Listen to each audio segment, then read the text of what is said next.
Innalillahi wa inna ilaihi raji'un. Kita lihat sajalah para petinggi kita sekarang bagaimana menyikapi hukum.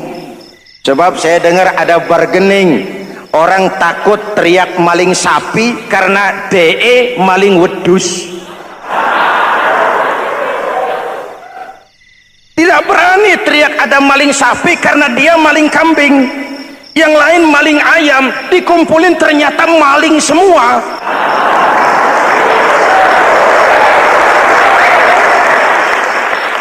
Muhammadin wa ala alihi wa sahbihi ajma'in, amma ba'du. Hadirin hadirat ma'asyiral muslimin yang saya cintai, ada sebuah cerita pendek.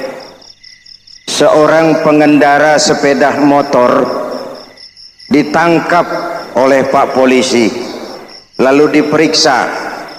Ini motor siapa? Pinjam Pak. Helm? Pinjam. SIM? Pinjam. Kata Pak Polisi, tidak boleh begini. Marah yang naik sepeda motor. Pak Polisi bagaimana? Kok tidak boleh? Yang punya saja bilang boleh.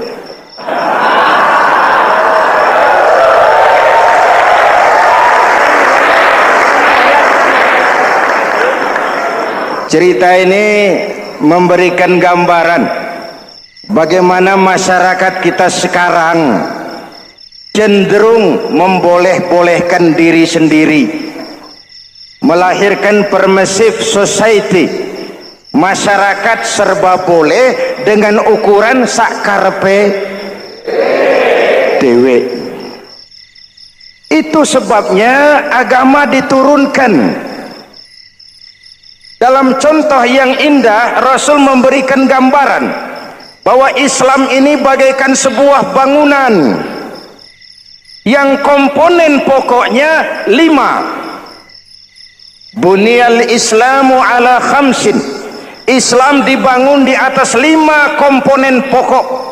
Jadi kalau Islam ini ibarat bangunan, unsur penunjang pokoknya itu 5. Mari kita analogkan Islam dengan bangunan. Kalau saudara akan membangun rumah, sebelum pasang tiang, pasang genteng, pasang jendela, apa yang lebih dulu dibangun? Fondasi. Kalau Islam ibarat bangunan, fondasinya adalah syahadatu an la ilaha illallah wa anna muhammadar rasulullah. Ini fondasi. Jikalau kuat fondasi, aman bangunan. Jikalau rapuh fondasi, lentur dan luntur bangunan.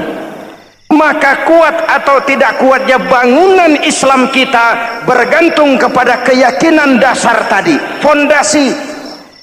Saya bersaksi tidak ada Tuhan selain Allah, artinya saya tidak akan menyembah kecuali hanya kepada Allah.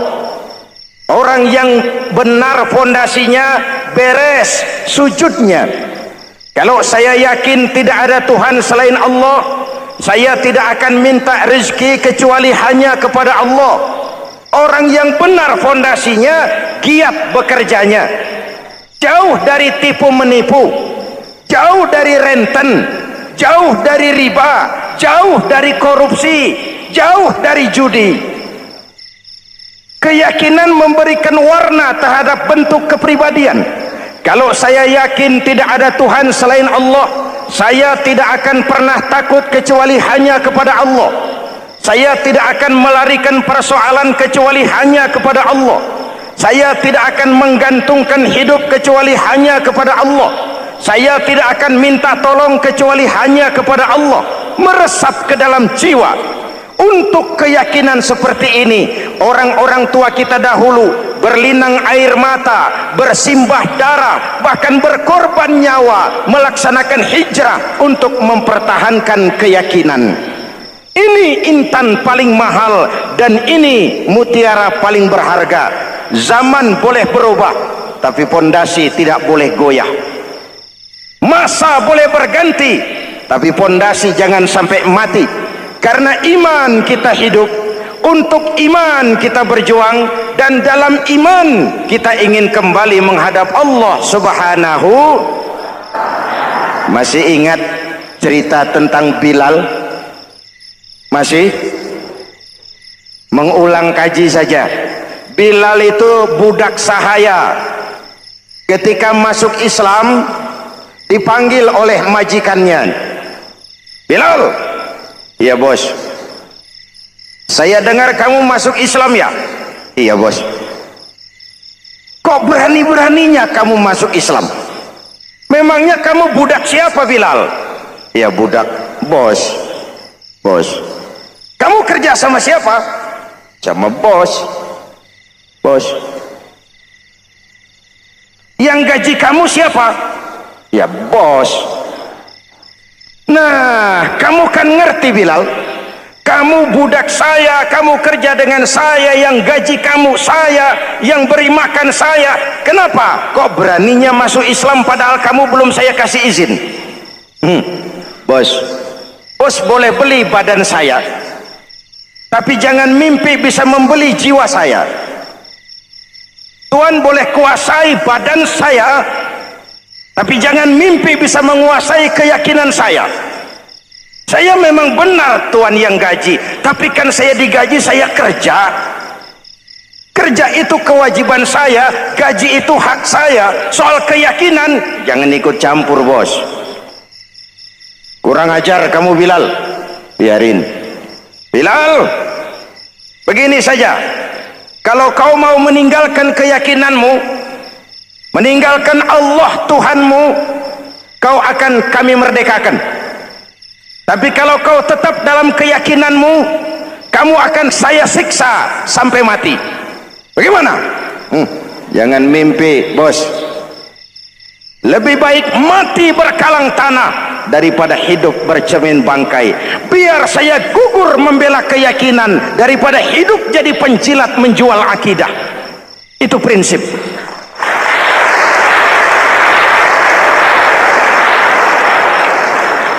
Gendeng kamu. Ayo siksa. Tangannya diikat, dihimpit dengan batu berat, dijemur dengan terik matahari padang pasir, terkelupas kulitnya, mengalir darah dari sekujur badannya, pecah bibirnya. Ayo Bilal, tetap bertuhan Allah dan kau akan mati di sini, atau kembali ke agama lama, kau jadi merdeka. Dari bibir yang pecah itu cuma keluar Allahu Ahad. Bilal budak badannya, merdeka jiwanya, maka namanya ditulis dengan tinta emas dalam sejarah. Kita zaman sekarang merdeka badan kita, tapi sering budak mental dan jiwa kita, maka sejarah tidak pernah mau mencatat kita.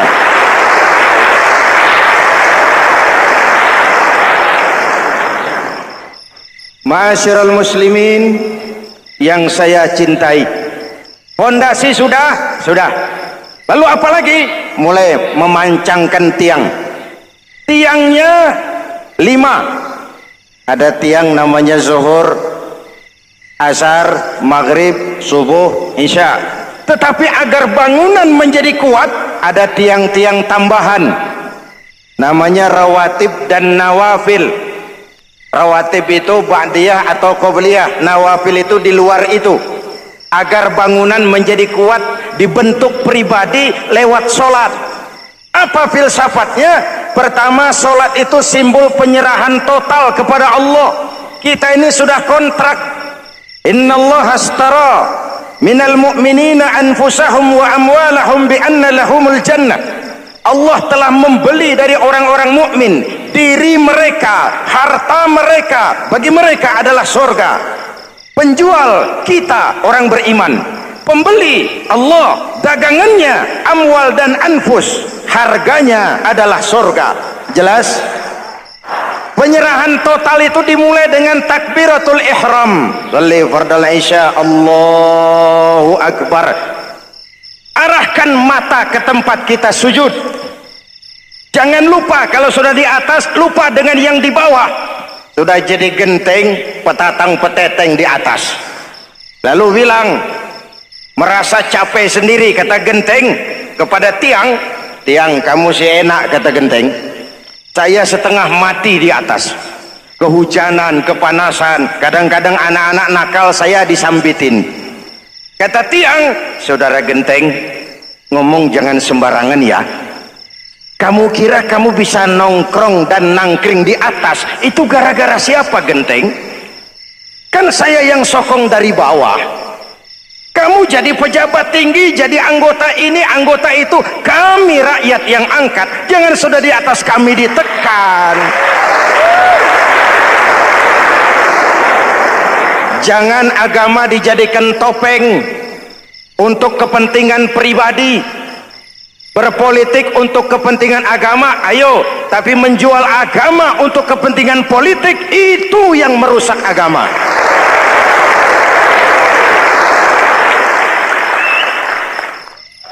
Ini kan kita lagi prihatin sedang meluncur kasus Bulog Gate 2. Innalillahi wa inna ilaihi raji'un. Kita lihat sajalah para petinggi kita sekarang bagaimana menyikapi hukum. Sebab saya dengar ada bargaining, orang takut teriak maling sapi karena DE maling wedus.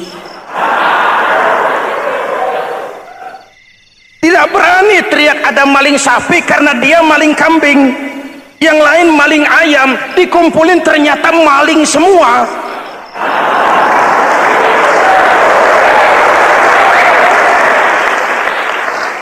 Hadirin yang saya hormati, ini melukai rasa keadilan. Oleh karena itu, sholat mengajarkan kepada kita dalam posisi berdiri, lihat tempat sujudmu, jangan menteleng terus ke atas lalu lupa dari mana kita berangkat. Itulah maknanya tawadhu, rendah hati, tidak melonjak angku dan sombong. Ada sebuah hadis Rasulullah bersabda, "Idza aradallahu biqaumin khairan," apabila Allah menginginkan kebaikan kepada satu bangsa, apabila Allah menginginkan kebaikan kepada satu kelompok rakyat, walla alaihim khulama'uhum, maka yang naik jadi pemimpin adalah orang-orang yang santun, orang-orang yang lemah lembut, bukan orang yang menggunakan kekerasan dan tiran, sedikit-sedikit main pecat. Itu terlambat lahir. Mestinya lahir di zaman Hitler, mestinya lahir di zaman Benito Mussolini, atau kalau mau lebih klasik lagi di zaman Fir'aun. Kalau Allah menginginkan kebaikan kepada satu masyarakat, satu bangsa, satu negara, naiklah orang-orang yang santun, yang ngayomi, yang menjadi solusi dan jalan keluar untuk kepentingan rakyatnya, mampu memberikan keteladanan. Saya tertarik dengan pidato Presiden Cina pada saat dilantik. Cina, Presiden Cina pasti tidak tahu Pancasila, pasti tidak kenal Islam, tapi pidato pelantikannya, berikan saya 100 peti mati, yang 99 akan saya pakai buat koruptor, yang satu akan saya pakai sendiri kalau kamu lihat saya tidak benar. Luar biasa. Yang diperlukan sekarang ini keteladanan, khulama'uhum, sikap ngayomi, mencari jalan keluar, bukan memamerkan kekuasaan, memamerkan kekuatan, arogansi, menghormati perbedaan. Itu ciri demokrasi. Lalu wa qada bainahum ulama'uhum, yang memutuskan hukum adalah pakarnya, ulamanya, mengambil keputusan secara profesional sehingga rakyat beroleh apa yang namanya kepastian hukum, merasa hidup terlindungi, aman dan nyaman. Lalu yang ketiga, wa ja'alal mala fi askhiyaihim, peredaran harta, pergerakan ekonomi berada di tangan orang-orang yang pemurah, yang tidak mau kaya sendiri, tidak mau senyum di atas penderitaan orang lain, menari di atas bangkai saudaranya. Hadirin yang saya hormati, ini cirinya. Tapi sebaliknya kata Nabi, wa idza aradallahu biqaumin syarran, apabila Allah menghendaki kejelekan, keburukan bagi satu bangsa, walla alaihim sufahauhum, yang naik jadi pemimpin orang-orang durjana, orang-orang kurang ajar, tapi dipoles dengan topeng yang bagus. Ini musim topeng. Musim apa? Topeng. Topeng itu apa perlunya? Menyembunyikan wajah asli. Sekarang ini Dracula berwajah Arjuna. Ini musim topeng. Kita rakyat harus hati-hati dan punya filter, mampu memilah dan memilih. Walla alaihim sufahauhum wa qada bainahum juhaluhum, yang memutuskan hukum, yang mengambil keputusan orang-orang bodoh. Wa ja'alal mala fi bukhalaihim, peredaran harta, peredaran ekonomi jatuh di tangan orang-orang yang bakhil, yang tidak punya konsep menciptakan kemakmuran yang merata bagi seluruh rakyat Indonesia.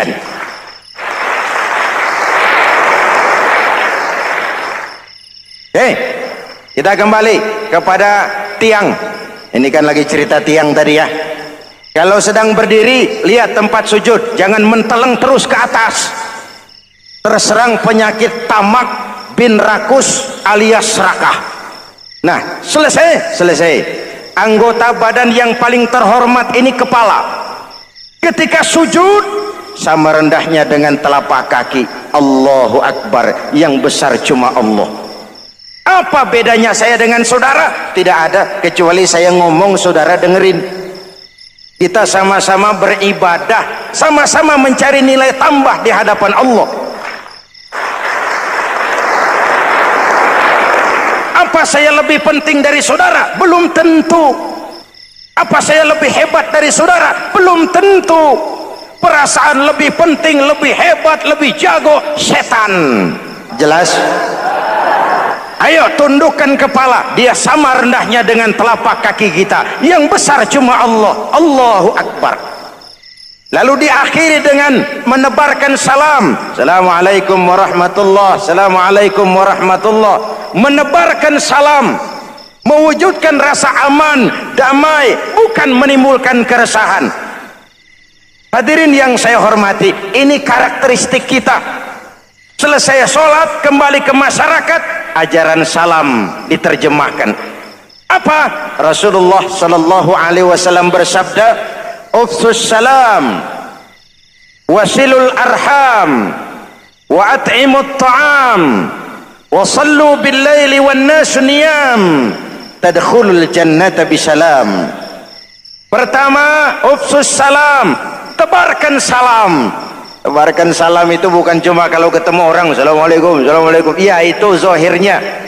Tetapi hidup di tengah masyarakat memberikan rasa aman, rasa damai, menjadi pengayom bagi lingkungan, menjadi rahmah bagi semesta. Dalam Islam jangankan manusia, binatang saja dilindungi kok. Betul? Betul? Coba kalau belajar istinja itu kan makruh buang air kecil di tanah yang berlubang. Kenapa? Pertama, melindungi binatang yang ada dalam lubang. Siapa tahu di lubang yang saudara kencingi ada semut sedang rapat. Membahas Buloget jilid 2. Apa dosanya lalu mati dikencingi? Ini namanya rahmatan lis semut. Binatang saja dilindungi. Ada hadis, kalau kamu menyembelih hewan, sembelilah dengan cara yang terbaik. Jangan menyembelih ayam dengan pisau tumpul. Ini ajaran apa? Ajaran tentang beri kebinatangan.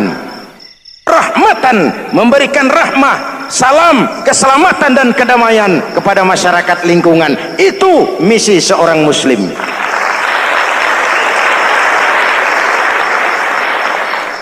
Hadirin hadirat ma'asyiral muslimin yang saya cintai, saya kembali kepada pesan Nabi tadi itu. Pertama, ufsus salam, sebarkan salam. Sekarang ini kan yang banyak sebarkan isu, sebarkan fitnah, hancurkan nama baik orang, hantam orang di mana-mana. Padahal yang diajarkan ufsus salam, sebarkan perdamaian, bukan permusuhan. Cari kebenaran, bukan kemenangan. Lalu yang kedua, wasilul arham, sambungkan silaturahmi, tegakkan semangat kekeluargaan dan persaudaraan. Karena kita sudah diikat dengan tali akidah. Mari kita saling bertanya setelah lewat hari-hari yang dimana kita seperti saling berhadapan, seperti tercabut dari akar budaya kita sebagai bangsa.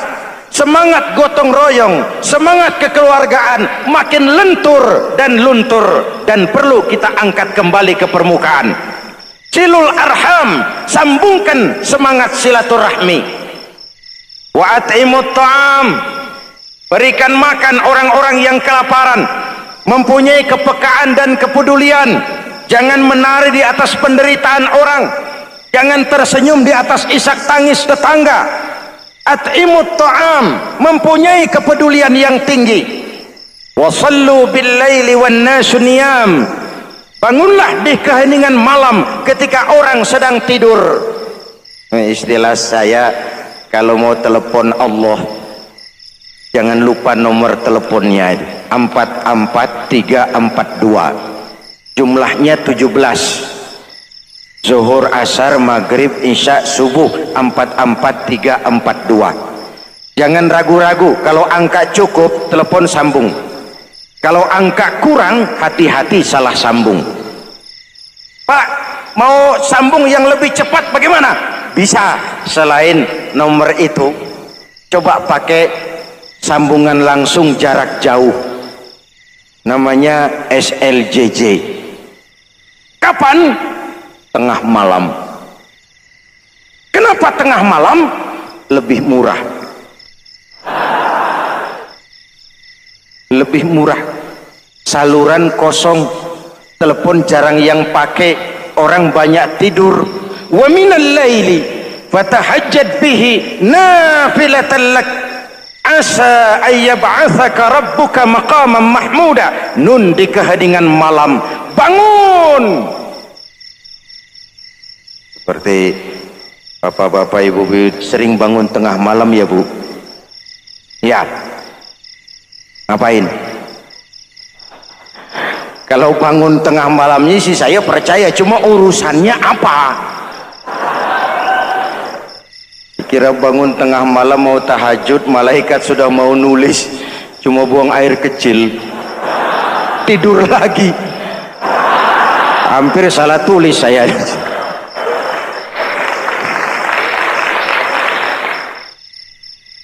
Baik, fondasi sudah Pak, tiang siap.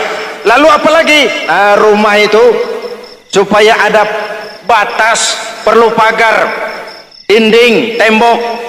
Yang jadi batas, dinding, tembok, puasa. Asyamu junnatun, puasa adalah dinding, benteng yang menyelamatkan manusia jangan sampai menyentuh wilayah lain. Ada batas-batas dan norma yang diindahkan. Selesai, tembok, dinding, selesai. Pagar, selesai. Lah rumah itu supaya bersih, kan harus ada kamar mandi, jendela, pintu, yang fungsinya membersihkan zakat. Kalau dia zakatul mal, dia bersihkan harta kita. Kalau dia zakatul fitrah, dia bersihkan jiwa kita. Kalau dia zakatul tijarah, dia bersihkan bisnis kita. Kalau dia zakatul ma'adin, dia bersihkan barang tambang kita. Karena itu dalam kitab-kitab fikih dikatakan zakat itu adalah harta yang tu'khazu min aghniyaihim wa turaddu ila fuqaraihim. diambil dari yang kaya, diserahkan. Hukum diatur menurut selera orang yang sedang berkuasa, maka yang benar bisa jadi salah, yang salah bisa jadi benar. Kalau untuk rakyat, hukum itu tajam bukan main, cepat sekali dilaksanakan. Tapi giliran menengah ke atas yang gedean dikit berbuat salah, hukum tompul. Tapi ada orang-orang tertentu yang agunannya palsu, jaminannya palsu, bawa kata belece, bukan cuma miliaran, triliunan kredit bisa keluar. Terluka rasa keadilan, hilangnya kesempatan. Rakyat cuma dapat kesempitan, jarang dapat kesempatan.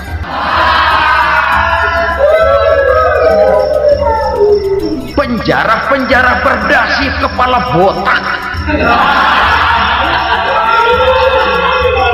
yang menguras uang rakyat habis-habisan, enak saja melenggang dalam kehidupan ini. Makin terluka rasa keadilan rakyat. Wa ma hakamu bighairi ma anzalallah illa fasha fihimul faqru. Kalau hukum yang diterapkan sudah menyimpang dari keadilan yang diajarkan Allah, bertebaranlah kemiskinan di mana-mana. Assalamualaikum warahmatullahi wabarakatuh.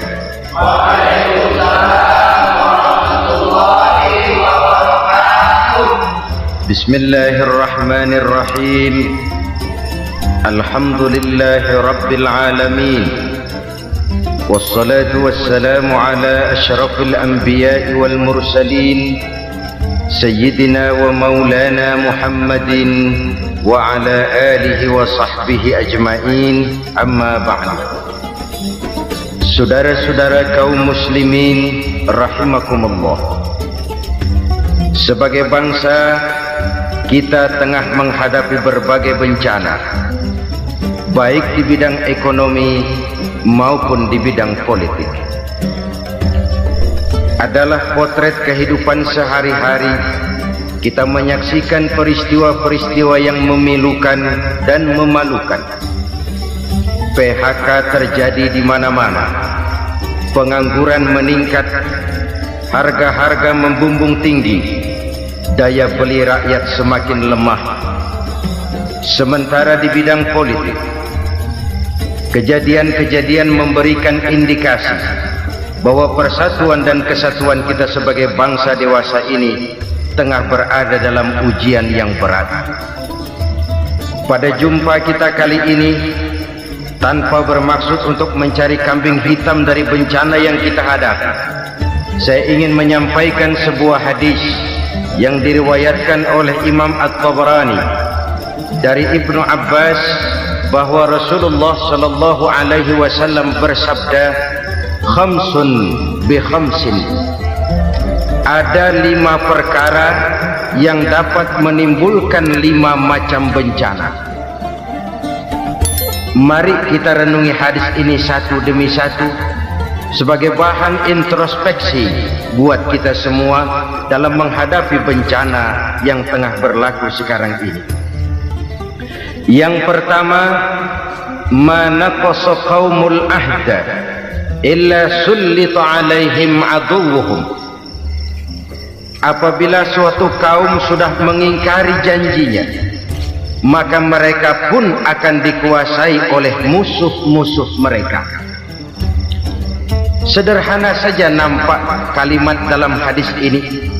Apabila orang sudah mengingkari janji, mereka akan dikuasai oleh musuh-musuh mereka sendiri. Dan musuh kita yang paling utama saat ini adalah kemiskinan dan kebodohan. Kenapa itu terjadi? Karena kita mengingkari janji kita sendiri. Di saat awal-awal berdirinya Orde Baru, kita pernah berjanji untuk melaksanakan Pancasila dan Undang-Undang Dasar 45 secara murni dan konsekuen.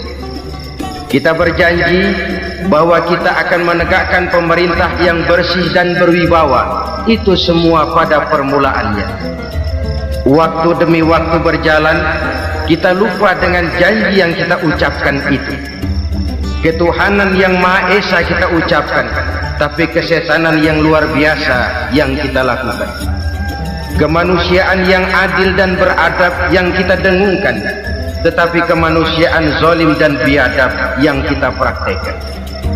Sederhana saja saudara, hampir setiap pejabat pada posisi-posisi kunci di awal-awal ia memangku jabatan itu, biasanya ia mengucapkan sumpah dengan lafaz demi Allah bahwa dalam melaksanakan jabatan ini saya tidak akan menerima hadiah atau pemberian dalam bentuk apapun. Itu pada permulaannya. Lama-lama rupanya hadiah itu asik juga, mulai diterima. Lama-lama dirasa kurang, mulai menagih, dan akhirnya terjadilah praktek yang disebut suap menyuap, semir menyemir, dan lain sebagainya. Kalau ini sudah menjadi kenyataan, bagaimana kita mau menegakkan pemerintah yang bersih dan berwibawa? Undang-Undang Dasar 45 menyatakan bahwa bumi, air, dan seluruh kekayaan negara dikelola oleh negara bagi sebesar-besar kemakmuran rakyat. Yang terjadi adalah bahwa kita merasa mewakili rakyat untuk menikmati harta dan kekayaan negara, sehingga rakyat banyak tidak bisa ikut menikmatinya. Menumpuklah harta itu sehingga terjadilah pepatah, gunung ditimbun, sumur digali. Yang kaya semakin kaya, yang miskin semakin terpuruk. Kita ingkar dengan janji yang kita ucapkan di awal-awal kita bergerak. Kita ingkar dengan janji pada saat kita mengatakannya dengan menyebut nama Allah, dengan mempertaruhkan nama Tuhan, sehingga pada akhirnya jabatan pun mengalami tender.